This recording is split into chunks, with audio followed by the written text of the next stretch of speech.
What are we learning?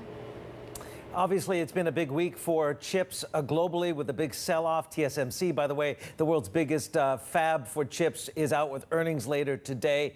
And this is more evidence that, of course, this tension on the technological front between China and the United States is ramping up after that Biden administration move last week that we just outlined prior to my report here. And essentially, we are learning from sources that a number of these U.S. chip equipment makers, like Applied Materials, KLA, and Lam Research, have or will start withdrawing its staff from its customers in China, including, as you just mentioned, Yangtze Memory Technologies.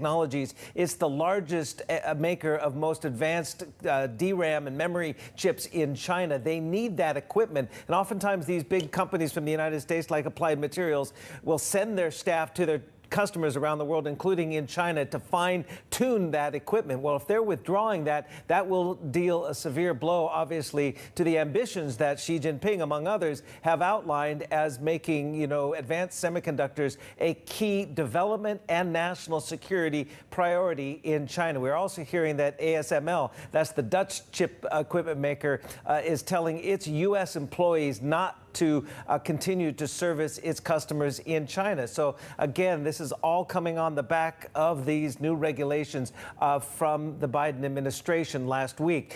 Separately, but related, obviously, we have SK Hynix putting out a statement saying they've been given at least a one-year reprieve of selling or putting its equipment into its factories in China for at least 1 year. Yonhap is also reporting that Samsung Electronics has also gotten a one-year reprieve. So this is a space that we're going to obviously have to watch as the Asian chip makers, which both obviously serve China and the United States, have to make these delicate balancing act and choices going forward. China or the United States? Has it come down to that? Has it come down to that indeed? And does that play into then what Xi Jinping might say in his speech opening the party congress this weekend?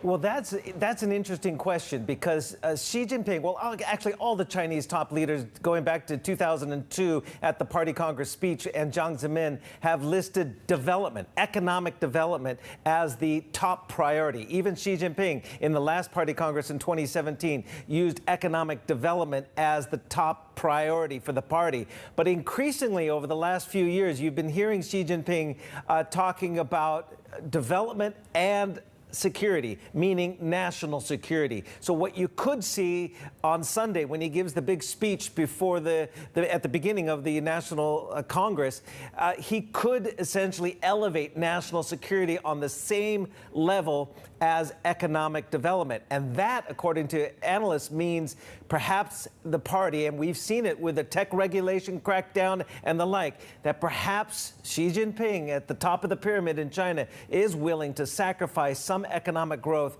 for the sake of national security. But at the same time, as I said, Xi Jinping has earmarked tens of billions of dollars to build its own domestic semiconductor industry, advanced chips. So there's that balancing act. It's a national security issue, but it's also an extreme economic security issue for China.